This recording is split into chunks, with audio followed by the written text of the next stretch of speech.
This is Seeing Red, now in our 15th season of bringing you the best in independent Red Bulls news and opinion. Now, here are your hosts, Mark Fishkin and Joe Goldstein. It's Mark Fishkin here, Seeing Red, the New York Soccer Roundup, joined this week by JJ Pavlick of Bad Dog Sports. JJ, how are you, sir? Doing well. How are you doing, Mark? I have absolutely no complaints. The Red Bulls absolutely smacked down Toronto FC. But before we get into it, please, the liking, the subscribing. If you're on the YouTube, hit the subscribe button. We love the likes. We adore the subscribe. So let's, in this week's Seeing Red, I'll look back at New York's thumping of Toronto again on Saturday. We'll give our Bull of the Week, player that really stood out. Frankie Amaya. A week ago, no one had any idea that he would be leaving the team, and now he's already played his last match for the New York Red Bulls as he gets ready to depart for Toluca. Lewis Morgan's European adventure lasts 11 minutes, and he will be heading home if he's not here already and should be ready to go for Saturday. A preview of Saturday's Atlantic Cup match with an undermanned DC United, and who exactly will play in the Red Bulls midfield as Danny Edelman is suspended for the match. We'll chat with Ted Meyer of the RFK Refugees pod, and as always, we'll get to your emails. JJ, it's very rare. I guess I shouldn't say it's rare. New York has seen its fair of rain games. It's actually rained, I think, in 7 of the now 10 home games. Not every match has a 90-minute lightning delay. But New York came out after the very long delay, and it was the youth getting it done, sir. Yeah, it seems to be the way for the Red Bull and Gotham, the two co-tenants of Red Bull Arena. It seems like if the forecast says 1%, that just means 100% for either team. Yeah, no, it's been nutty. The statistical odds of having it rain so often for Red Bulls home games, and to be fair, they know how to do it, and they know how to excel as they extend the unbeaten streak to 9. Noah Ayla breaking lines in a way that we've certainly become accustomed, and Elias Manuel with a shot that, maybe he hits the net 3 out of 10 times. Maybe a couple of other times he's called back for offside or there's a foul somewhere else. But that was one of the best goals of his Red Bull career. Yeah, it was great to see. Finally getting to see Noah again stretch the field of play. That's something we haven't gotten to see from him in a little while, whether that's Sandro doing it deliberately or, Noah just not seeing the runs from the forwards. Who knows? But it's great seeing it again, and every time it happens, it seems to put the Red Bull on the score sheet. Yeah, absolutely. Credit to Ayla, credit to Elias. And then second half, Toronto had so little in this game. I think their XG was 0.2, and they're a team that was missing a bunch of important players, just as the Red Bulls were. The difference was that New York's young players really came to play. Wiki Carmona leveling his game up as he has all season long. And Dennis Yengor, welcome to your first goal contribution for the Red Bulls, a sliding finish at the back post. Another phenomenal service by Carmona across the entire defense, and a huge confidence boost for Yengor. Yeah, we're finally getting to see Wiki wake up and do what we expected out of him. Another Red Bull that has been pretty dangerous these last few games is also the man of the match day, Dylan Nealis, who how he left that game without 3 goals, I'm still shocked because he was everywhere that one man could be, and that ball just would not cross the line for him. No, a tough night for Dylan, who I agree with you again, continues to show out, especially during this last few stretch of games. And then the last goal for New York, Cam Harper is going to play himself right back to Europe, frankly, if he continues to score highlight winning goals like this. The dribble, the cut, the finish through the legs of the Toronto defense in the far corner. That was as strong an individual effort as we've seen all season long. Yeah, Cam has been pretty steady for the Red Bull this year. He's been stepping up. now contributing on the goal sheets. Was this his fourth, fifth time now this Something year? like that. Yeah. He's found the back of the net for them. So, it's a nice extra weapon to have when your forwards are still trying to figure things out.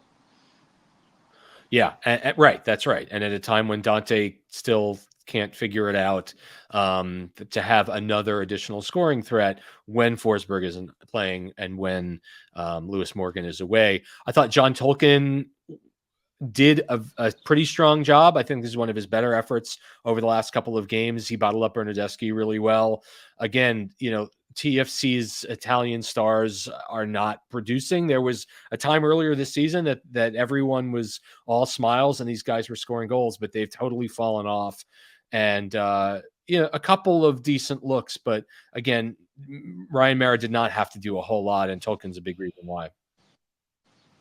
Yeah, it was a pretty quiet night back there for Ryan. He just basically I think it was 2 shots and only one he really actually had to really move for.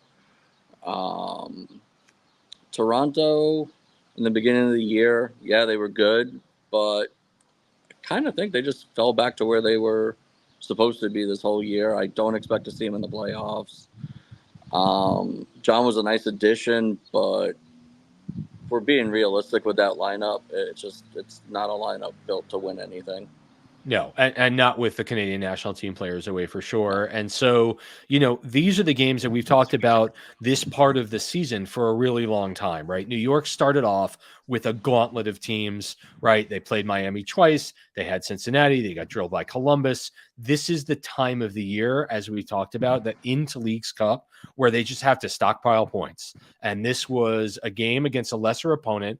Like, this is what you expect. Right. The team has now gone through half of their home schedule for 2024 without a loss. And New York feels like the old fortress of old.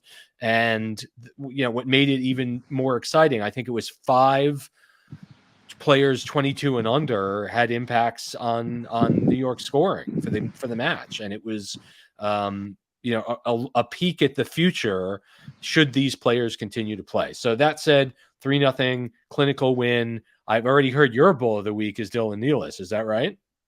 Yeah, I can't take it away from him. He played phenomenal.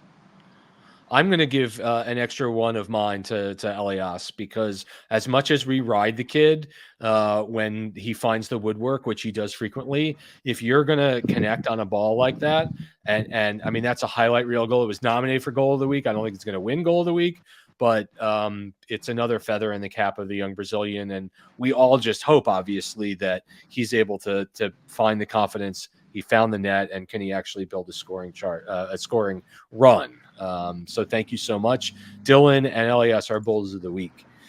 So I think everyone was kind of stunned last week when we saw the report from Tom Bogert that says Frankie Amaya, after 4 years on the team, is suddenly, immediately close to signing with Toluca with, for $4 million.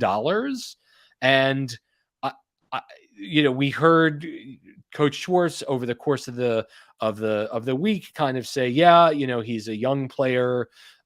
He deserves to follow his dream. New York, he came to New York in 2021 for $950K, and that's a really nice return on investment. I guess the overall question, the larger question about selling a player like Frankie Amaya, who had become, I think, one of New York's most dependable team members, right? He was starting every game. He played in every Red Bulls match this season, started 18 of 20 games. He has a goal and 3 assists, all in over 100 appearances, 8 goals and 14 assists for the young American.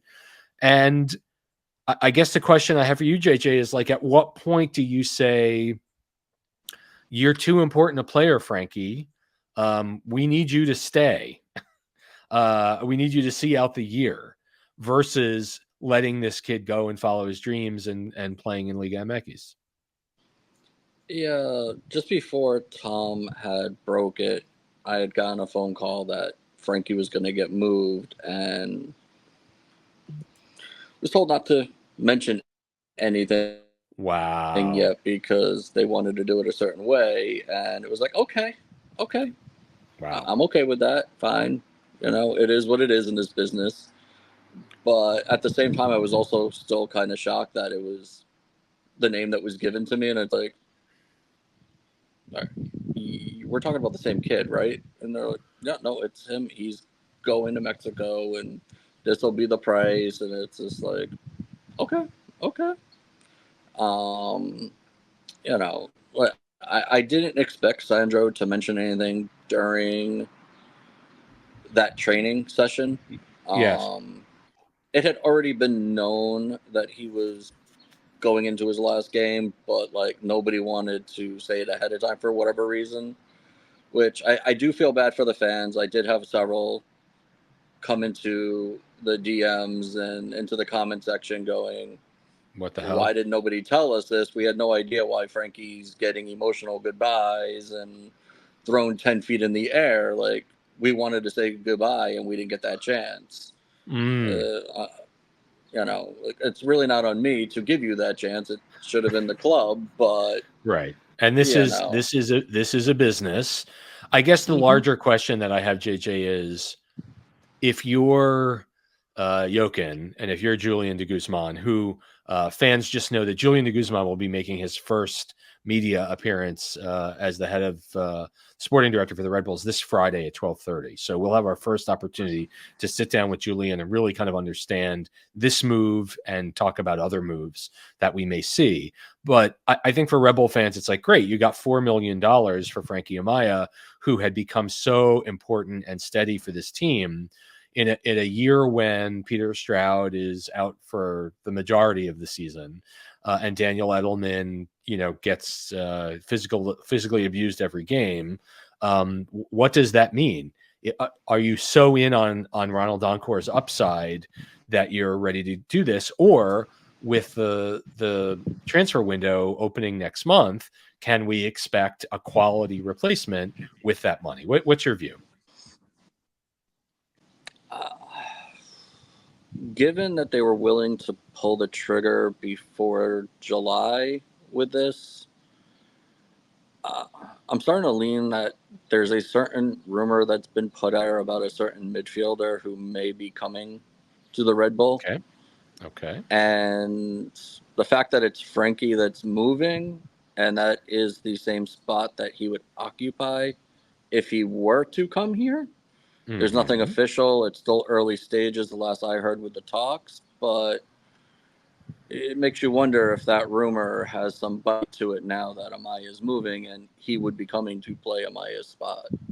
Is this a player that's currently in the league, or is this an international player? No, this is a player over in Europe Okay. who has been a consistent player in that role. One who can kind of make those same passes as Forsberg, but is also a little bit better on the defensive side in the midfield as well. Mm-hmm. Is it going to be a household name everybody's going to know that doesn't really follow the game a lot? No. Okay. To know this player, you'd have to really follow those European leagues to know who he is, but he will be somebody that can make a difference. Okay. Well, we'll see. I mean, obviously, if you going into this window again, the team's in third place in the East. They're unbeaten at home. I think there's an acknowledgement after bringing Forsberg on and with Lewis Morgan's incredible season so far, the fact that Dante Van Zier struggles to find the net, that Manuel can also struggle, that Corey Burke is still on the team. Like, I think a forward is definitely important for this team, but at the same time, I think you have to actually plug the hole in the central midfield. So again, watch for stories later this week as we talk to Julian de Guzman. Let's move on to keep this rolling. Lewis Morgan is returning. He played the last 1 minute of regulation time and 10 minutes of stoppage time for Scotland. He was on the field when Hungary scored in the third group stage game in the 99th minute to eliminate the Scots from play. Obviously, Red Bull fan. He had put in a really dangerous cross that would have kept possibly advanced Scotland in the tournament, but it wasn't converted. And so Lewis Morgan comes home. And so I would hope that he will come to the team with something to prove and in good form and ready to go. I think it's great that he got to take part in this kind of tournament. If you are actively rooting against the Scottish team because you want him back, then your wishes have come true, and he'll be ready to go for DC United. Let's talk about DC United for a minute, and let's get into it. Saturday at 7:30, the Red Bulls host OG rivals DC United in the second and final Atlantic Cup match of the regular season. DC is not a good team right now. They're 4-9-7 for 19 points. They're 13th in the East. They're 15 points and 10 places below the Red Bulls. They've scored 26 and conceded 37 times. That's the second worst defense in the East. Away from Audi Field, I almost said away from RFK, they're 1-4-4. They have a single road win all season in 9 games. They are in the bottom 4 in goals conceded. They've conceded 1.9 goals a match. They lead the league in yellow cards. They are third in reds, and reds are going to really play a role in our discussion as we go forward. They lead the league in corners taken, which is interesting because Christian Benteke typically is the guy that heads those down. Talking about the teams, they've had their fair share of issues in recent games. They are winless in their last 8 games. The first of those 8 were the Red Bulls 4-1 win at DC United earlier. They have 2 draws and 6 losses in their last 8. Bad. Thing that's noticeable is their lack of depth. DC just had 6 total players on their bench as they lost to Houston last season. They only had 4 outfield players on the bench, and they may have fewer this season. Also consider they don't have a 2 team. So they have spread their players on loan to USL championship teams, and they may be recalling some of them. And it's a real problem for DC, and we'll get into that with Ted Meyer. I have EDS Soccer DC style. As you could tell, DC plays soccer like a Red Bull team, and they're coached by a former Red Bull coach in Troy Lesane. Because of the aforementioned lack of depth for DC, though, the style of play does not really bode terribly well. Players run out of gas. There's a lack of options on the bench. A lot of one-sided games against DC, but it's just teams really piling on United late. They've conceded 11 times after the 75th minute. And the big headline of the weekend for DC is the absence of Christian Benteke, who was suspended for the game after he picked up a yellow card against Houston, but he was given a second yellow for dissent in the match this past weekend. Also, Garrison Tubbs, center back, left the match 3 games before halftime due to injury, and his replacement, Akinmobi, was sent off. So they're missing 2 center backs. Steve Birnbaum and Chris McVeigh are also out injured. It's really not a great story for DC United. This is the most historic rivalry in MLS. It's the 108th meeting between the teams. DCU leads 42, 46, and 19 at Red Bull Arena, or in New Jersey. New York leads 24, 17, and 8. The Red Bulls have won the last 4 matches in the series, and they're on a 6-0-1 run since 2022. The last time these teams met, again on May 15th at DC United, it was Elias Manuel with a half field chip, Cam Harper, Lewis Morgan, and Corey Burke getting the goals in a 4-1 win. BWP is the all-time leading scorer, to the surprise of no one, and the active scorer is JMI with 3.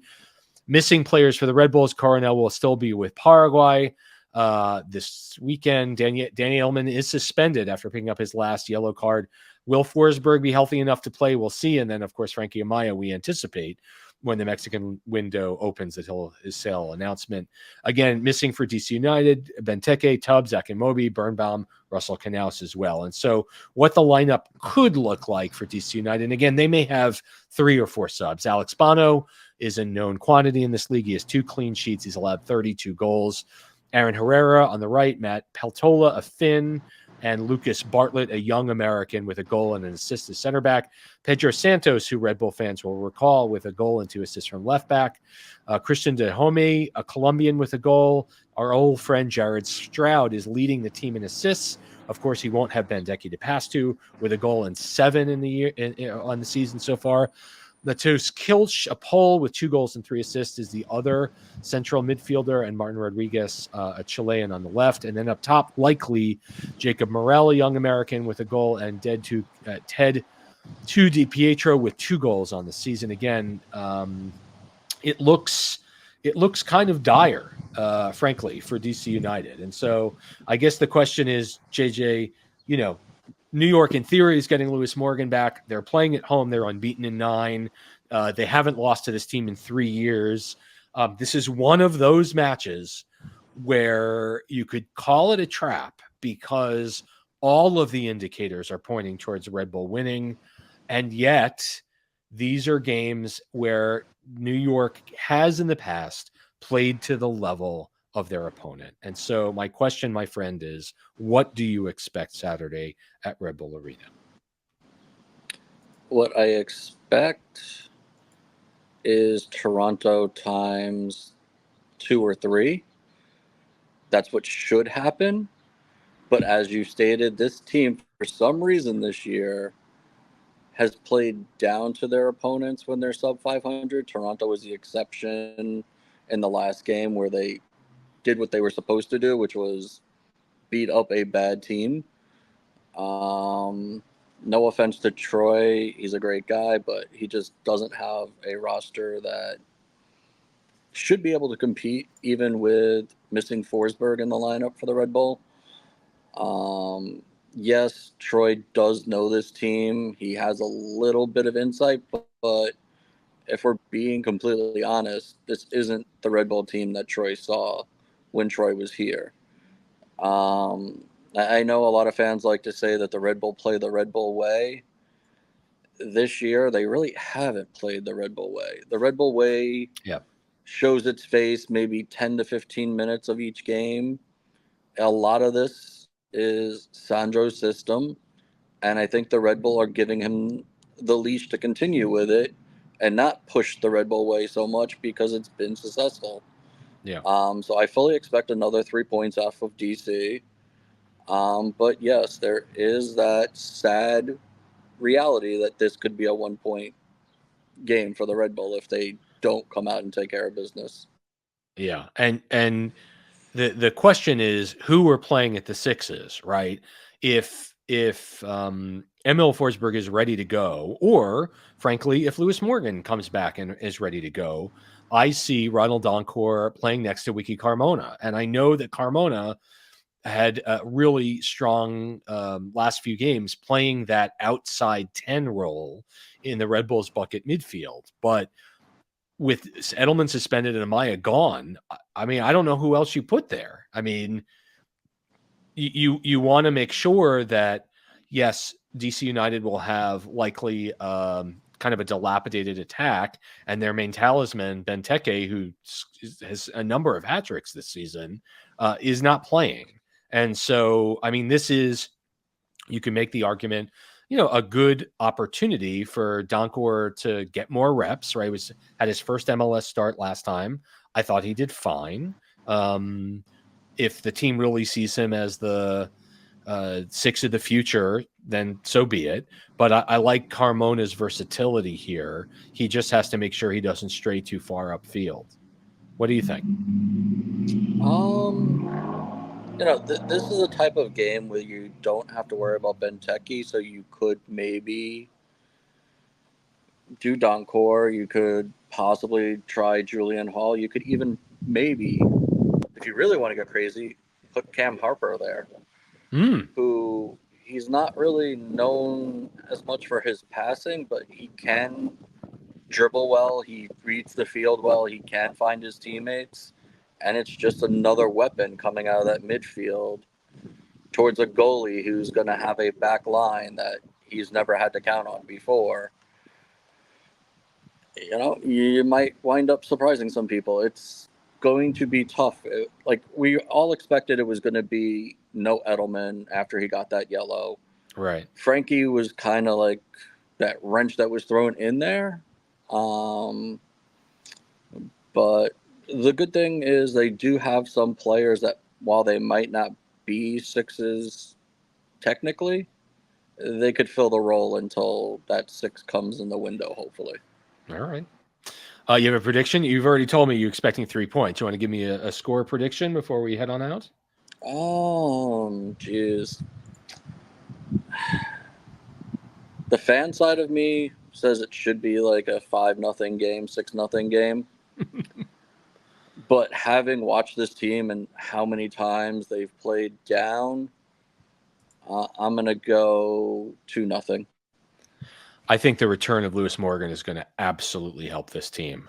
I usually, when my guest predicts a win, I usually like to go with a draw just to stay positive, but I don't see it. I just do not see it. I'm going to call it a 4-0 Red Bulls win. When we are back on Seeing Red, we're going to talk to Ted Meyer of the RFK Refugees podcast. Keep it here, won't you? Thanks.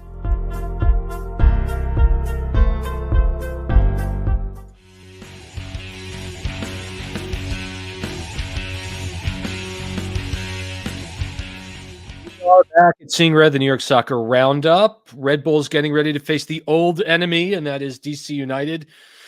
And they're in a bad way. And while we're not celebrating their bad way outwardly, it's always a good time to talk to the co-host of the RFK Refugees podcast, longtime guest on Seeing Red.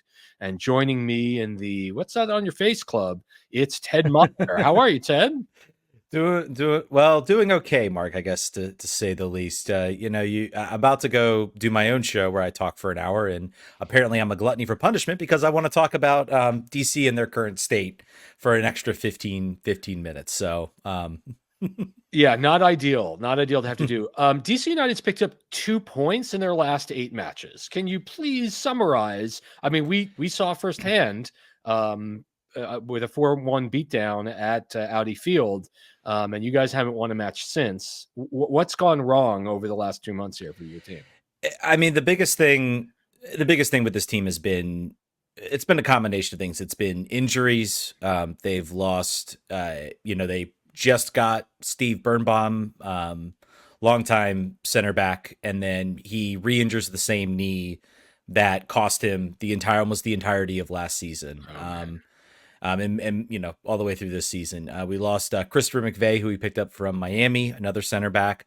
And basically, there's been some other sort of, injuries and, losing two pieces and, a lot of other teams, they might be able to navigate around that. DC's roster is incredibly thin, to say the least. There is a gluttony of bad contracts that they are just having to kind of see out.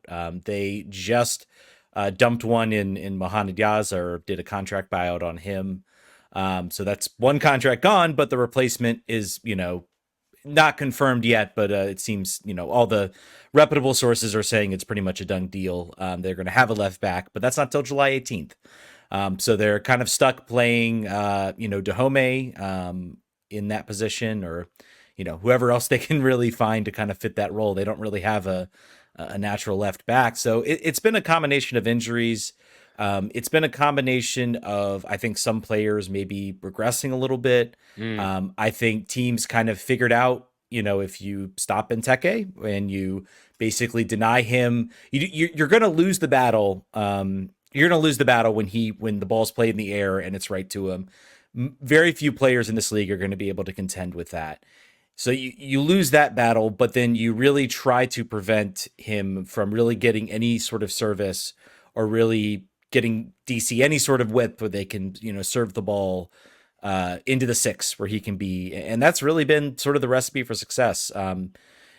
Jared Stroud and Hector Herrera had a really nice thing going for a little bit out on the right side, but now teams have kind of just denied them that, and then it's forced out to the left with Dahomey and Ted Kudu-Pietro. Now, Ted Kudu-Pietro, I think, is still a potentially a good player, but Dahomey is not worth $1 million a year or whatever we're paying him at this point. So that's the situation right now. It's not great right now. You didn't even get to the best part. That Benteke got red carded in the team's the last match against Houston, and so he won't actually be a target at Red Bull Arena on Saturday night because he won't be playing. Yeah, and I believe you had one more player sent off. Matei Akambone is out, and Garrison Tubbs, who's hurt himself. Yeah, got a concussion. You could needed to be sort of helped to the locker room. Oh dear. Highly unlikely he's there. So you have essentially one healthy center back right now in Lucas Bartlett, true center back. Now they might try to play Matty Patola kind of but he's really only really designed to play as kind of a third center back. So I genuinely have no idea. They could recall Hayden Sargis, who I believe was loaned to, I want to say El Paso, but I could be wrong. But I mean, there's a reason they've left him there, even when they've had these these huge amount of injuries, and we've been dealing with a short bench of like maybe 3 to 4 players off the bench for the past few weeks. You can pretty much draw a straight line or a connection between when this team started having 4 or 5 subs to when suddenly they're starting to drop games and lose games. So it's inconceivable to have that few subs. And of course, without these 3 more players, I mean, will there be any subs? I mean, you guys don't have a 2 team, right? Your guys are in El Paso. Right.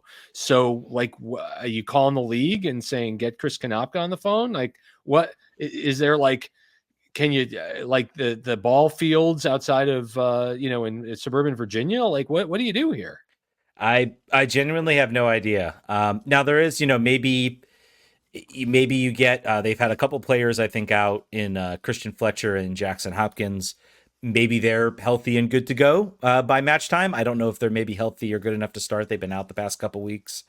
I genuinely have no idea. I guess the only solution is you call back Jeremy Garea and Hayden Sargis, but then again, there's a reason they're there. They're both on the last year of their contracts, right? And they're both not at DC, and I don't think either has really been playing all that much. Jeremy Gray has gotten maybe a few minutes in USL, and Hayden Sargis maybe played a little bit more, but certainly not. I don't think he's been playing regularly, so it's a bad situation. It's not good. It's not bad. Great. It's bad. I have to ask. We know Troy Lesane. We love Troy Lesane. We are big Troy Lesane fans. What kind of message can he preach during this time of the year where there simply are very few healthy bodies? DC's lost 4 straight to New York. You guys haven't had a win in 2 months. You're coming on the road where you only have 1 win. I mean, if I wasn't a longtime student of this team, I would say, like, don't bother, right? Because there's no reason that. But I know that Troy being back at the Red Bulls will generate an emotional response for him, and perhaps the remaining pieces for you guys will pull a rabbit out of a hat here. I guess the question is, A, how has Troy been? And B, what has to happen with the understanding you guys have scored 1 goal in 3 games? What has to happen right on Saturday night for you guys? How has Troy been? I mean, I think even through this, maybe you talk to some people who don't understand the salary cap and what he's sort of up against with this, with the current construction of the roster. I mean, I think he's come in here. This team got off to a flying start. He seemed to get buy-in very quickly from every team. I don't know if that's waned at all. I don't want to think it has, but it can be tough when you're to keep the mood up when you're walking into games and dropping them like you have been. But overall, I mean, I think he's been a good coach. Seems very organized. He's been able to institute a style, and I think he's shown some tactical flexibility.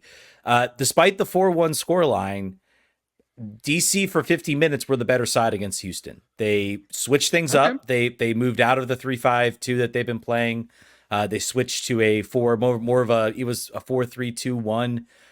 They had Rodriguez kind of, shuttling back and forth, and they started to, the biggest struggle has been they've been unable to sort of effectively establish their press. And I think some of that's been just guys running week in, week out. And you can, only do that so much if you don't have competent subs to maybe rotate some guys in and out and everything. So, but, I think they were finally able to sort of establish their press.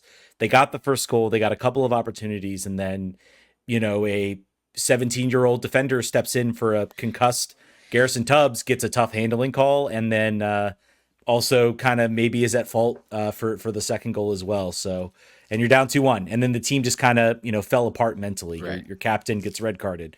As far as next Saturday, I mean, generally, as far as what I think Troy can say or what we can expect, I mean, I think at this point he'd be a fool not to recognize the reality of how tough the situation is.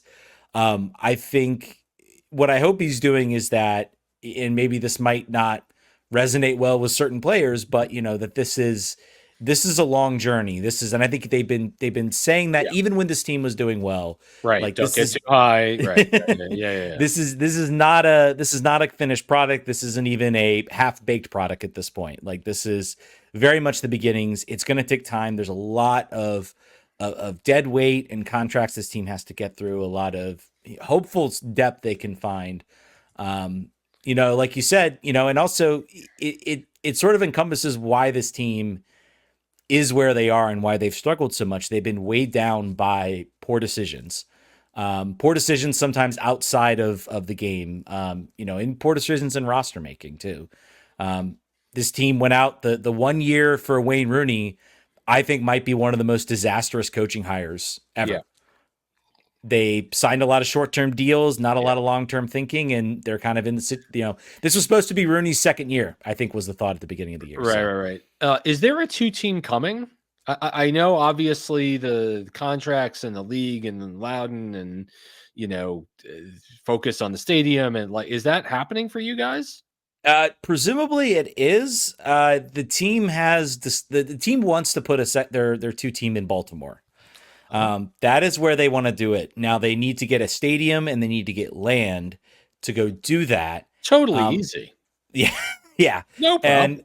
And I don't know where there's studies done. They've tried to find locations and areas. I think most of us who follow the team closely, recognize the idea of having an MLS Next Pro team and what it can do in preventing situations like we're in now. Yeah. And so I hope upon hopes that, Ali Mackay is there and says, look, we'll get the thing in Baltimore, but we need something to start to cycle players in. They just lost an academy kid. Now again, he got his head turned by Croatia, but he's been playing on their USPSL team. Looked very, very good from what I can tell. I watched actually one game with him. They were here in Lynchburg, Virginia, where I live, and playing the Lynchburg team is here. Okay. And he looked very good, but he's off to Croatia now. And so, you got to ask yourself, how is the impact of not having a professional outlet? Yeah. And, maybe his head gets turned to Europe regardless, but it's tough questions to ask. I hope they have mentioned or dropped that they hope to have one next year. I don't know if that's in Baltimore. I don't know if that's out at the Loudon Stadium. Yeah. I don't know if they'll just sink cost and have the games at Audi Field. I don't know. But yeah, that's something I think that needs to happen if this team is going. It's another case of, they're right now we keep trying. I feel like we're always on our back foot trying to play catch up with certain aspects. And this is another aspect of that. Well, with new ownership and, as you said, getting the contracts out, you've got a winner in Troy. He will absolutely figure it out if given more tools. And, I'll say this, when it's rare, it's been rare over the last 20 years, I'll say, that both of these teams have been good at the same time. You have to go back to 2016 or 2017 when these teams met in the playoffs. And, you as OG fan, as I know you are, you want this game to mean something, and you want these teams to be able to compete. And again, as I said, the Red Bulls have won 4 straight and they're unbeaten in 6 in the series. And, looking with a cold calculated eye at each of these teams' rosters, you have to feel that DC will be significant underdogs going into Red Bull Arena. I don't believe that Troy is the type of guy that'll park the bus, even with his, kind of roster that's missing a whole lot of important pieces. I think he'll try to play his style, and we certainly know enough at New York about how he took a team that did not have a lot of meaningful pieces and was able to get the team over the playoff line. But nevertheless, Ted, you have a prediction for Saturday night? Yeah, I mean, I think you're right about Troy playing full. I think he'll want to play forward. He'll want to push the ball and try to and try to push the game because he simply won't have enough defenders to actually defend. So why Right. not keep the play in front of you? Yeah. I mean, I think this is going to be like maybe I'm hopeful we can sneak a goal in there somewhere. I will say Martin Rodriguez entering, he's not going to set the world on fire, but he at least was a marked improvement in this team, kind of being able to move the ball through the midfield. It wasn't just finding Benteke. I'm going to go like 3-1 Red Bulls. I think this is going to be a little bit of a walk, and that's me being optimistic about how this game could be. So Red Bulls will be getting obviously Lewis Morgan back and great, fantastic, Emil Forsberg back. Nevertheless, Ted, where can fans find you? Yeah, you can find us rfkrefugees.com. We're on all the podcast apps. We have I don't think any of your Red Bull fans have a Patreon, but we do have a Patreon where we do some written stuff. But it's been hard to write about this team lately, so I've been maybe slacking on it a little bit. So, well, we appreciate the slog and we appreciate the service to the league. That's Ted Meyer. Thanks so much for joining, buddy. Yeah, thank you, Mark. All right, we've got more Seeing Red coming up after this short break, so stay here.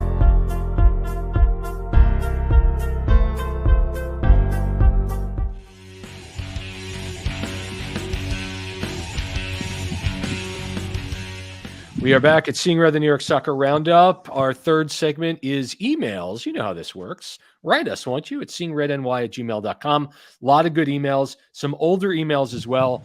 We were not back after the Montreal match. Huge credit for Julian Hall for getting his first MLS goal. He's the second youngest goal scorer in league history.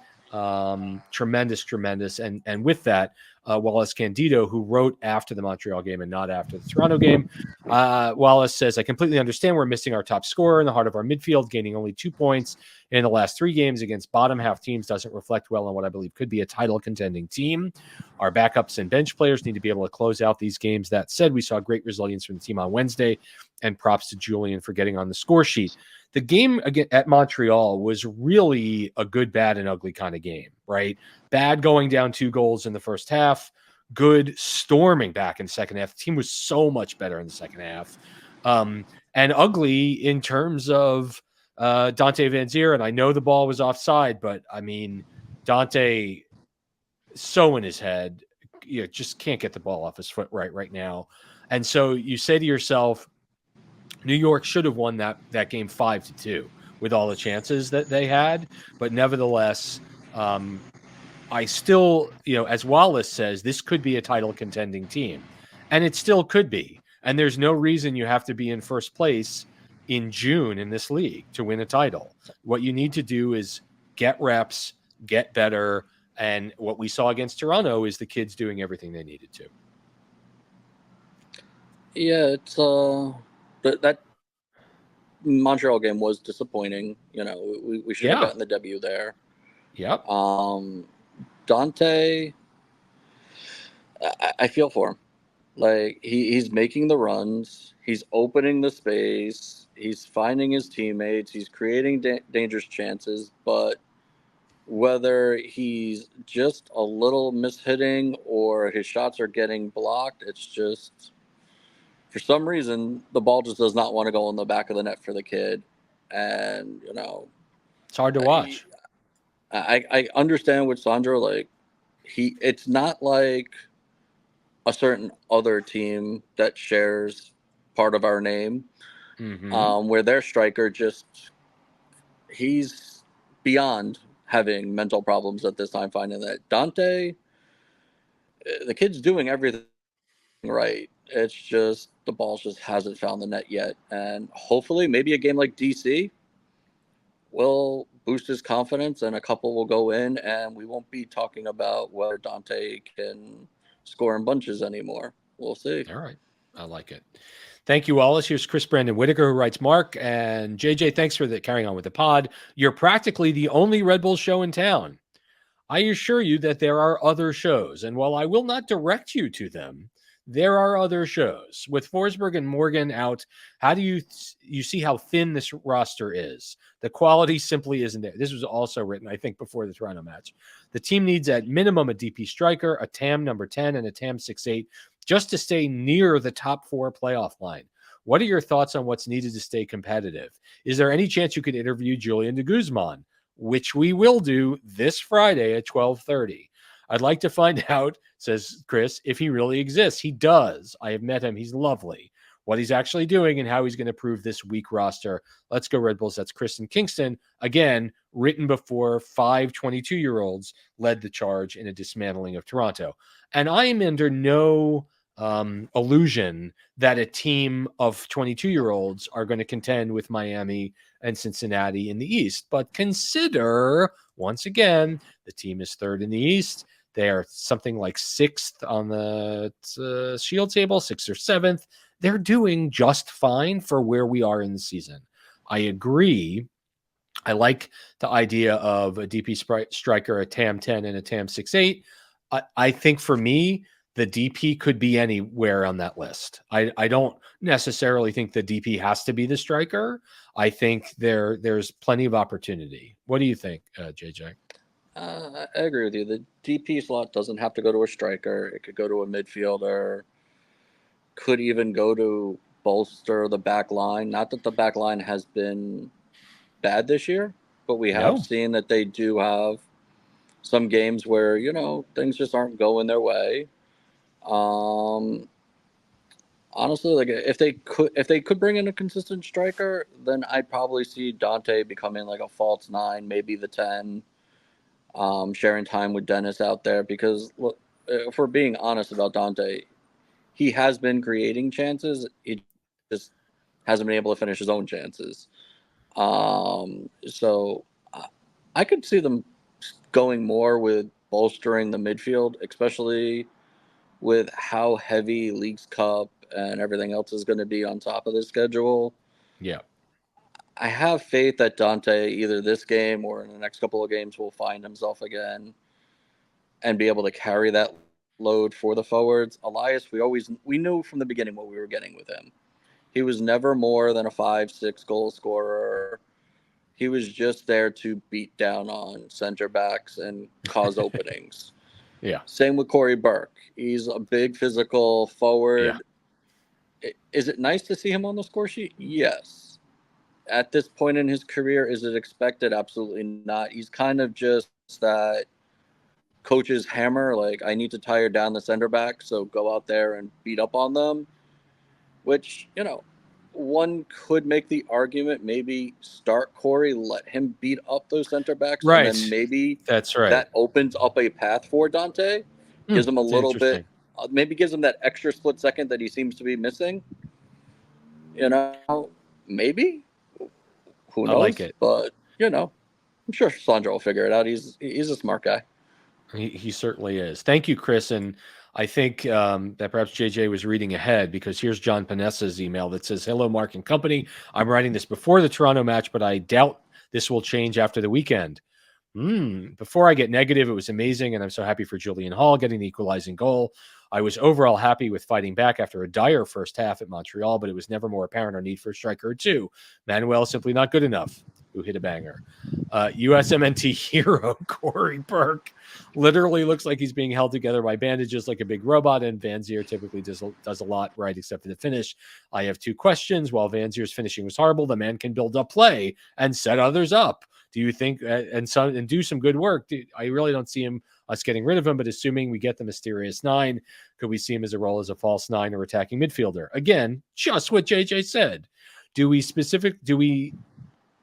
do any other big moves aside from a big striker once the transfer window opens? Rumors that we may lose Amaya to Toluca. Do you think we'll replace him?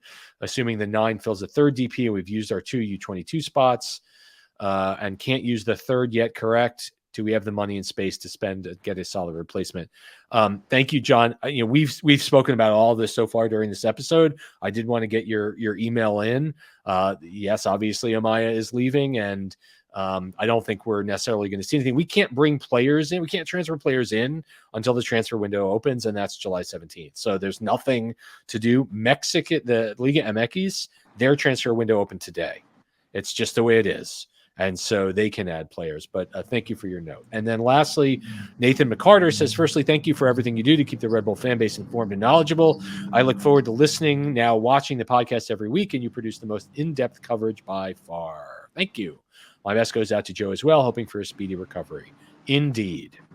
I'm relatively new to Red Bull fandom. I started attending games with my son as he got involved in youth leagues in New York a few years ago. We enjoy coming to games and follow the team each week, and the path journey to Harrison, when well-timed, is a little closer than our NYC rivals. We're at the point where the whole family watches the games each week on Apple TV, and we try to attend a game in Harrison every month or so. I have a very simple question for you. When is it time to move on from Van Zier? I'm very excited to see him in the lineup each week, and he clearly gets a ton of chances. With the exception of the Miami game, I'm disappointed by his lack of production and missed chances. Also, if you can address the rumors about Frankie Amaya, we'll be heartbroken to see him leave. That's Nathan in Manhattan, and Nathan is writing for the first time. And even though we have dealt with these comments before, and we've talked about this topic ad nauseum, I think it's important to read. Nathan, thank you so much for finding us, and thank you so much for your support of the team. So I guess the question is, for you, JJ, let's turn the question this way. If a striker comes in, who is leaving? Who are they going to buy out, which they now can do? Who is going to get waived if New York signs another striker? Probably Corey Burke at this point. I would have said Elias if he hadn't gotten back on the score sheet. It would have been him. But to be honest, Elias's days are probably numbered as well with this club. Unlike Dante, Elias doesn't create the gaps for other teammates. He tends to close them. He doesn't have any creativity with the ball at his feet. He's pretty much get him the ball, give him a tiny lane. He shoots, and it either goes section 500 that doesn't exist or the back of the net. Those are your two options with him. At least with Dante, and please, listeners, this isn't me calling him Ronaldo, but this is just an example given by the Portugal coach with Ronaldo not scoring. Yes. Dante might not be scoring just like Ronaldo's not scoring for Portugal, but he's doing the other things. He's making the runs. He's making space for Cam Harper. He's making space for Lewis Morgan, Wiki Carmona, Emil Forsberg. Pick a name that's been scoring and shooting. If you really watch the game, while Dante might not be the one burying it in the back of the net, he is making those lanes. He is taking away those defenders. He is finding them from time to time with his own passes into those lanes that he opened up. So moving on from Van Zier, no, it's not even close to moving on from Van Zier. To appreciate what Van Zier does, it takes a little bit more soccer knowledge. I won't say soccer IQ, because some people take that the wrong way. It's just knowing the game better, knowing how to actually see what you're seeing out there and how it's portrayed. It's why Sandro keeps putting him out there. When you put Dante out there, he might not score a goal right now, but he may create one. He may open up a hole that creates one. He's doing those other little things that basically the average fan just misses because they're not used to looking for that out of a player. I appreciate that. I appreciate that outlook. I want to, as we come to an end of a terrific episode of Seeing Red, I just want to mention the road remaining. The team has played 20 games, only 14 games left in the regular season, which is unbelievable that we're already in the second half of the season. The team plays 5 times before Leagues Cup. Home for DC, at Philadelphia, who is in a bad way. At the Rapids, who have won 4 in a row and are kicking butt for Chris Armas. And that's going to be a really interesting game. Then they're home for Montreal on a Wednesday. Then they're home for Cincinnati, which will be phenomenal. And then it's Leagues Cup. At the end of Leagues Cup, they go to Charlotte. They have Philadelphia at home. They have a dreadful Sporting Kansas City side at home. They're at Chicago. The first match at home against Atlanta. Home for NYC. At Toronto, at Atlanta, and home for the Crew. I mean, for me, in 14 games remaining, there are 8 or 9 wins here. And that is without an improved lineup. I mean, they are, this team has the opportunity to solidify a top 4 standing and a top 4 finish. And I think that would be tremendous. But nevertheless, we want to thank you so much for watching episode 579 of Seeing Red. Joe Goldstein, we're thinking about you all the time. Want to certainly thank Zach Feldman for stats and our guest Ted Meyer, and you, JJ, for joining. JJ calls Saturday's match a, what did you say? Victory for the Red Bull. Maybe Victory a for red the wedding. That would, an Atlantic Cup, a DC Red Wedding would be, I'm going to call it a 4-0 win. Thank you so much for watching. We're back with more Seeing Red next week. Have a good one, everyone. Good night.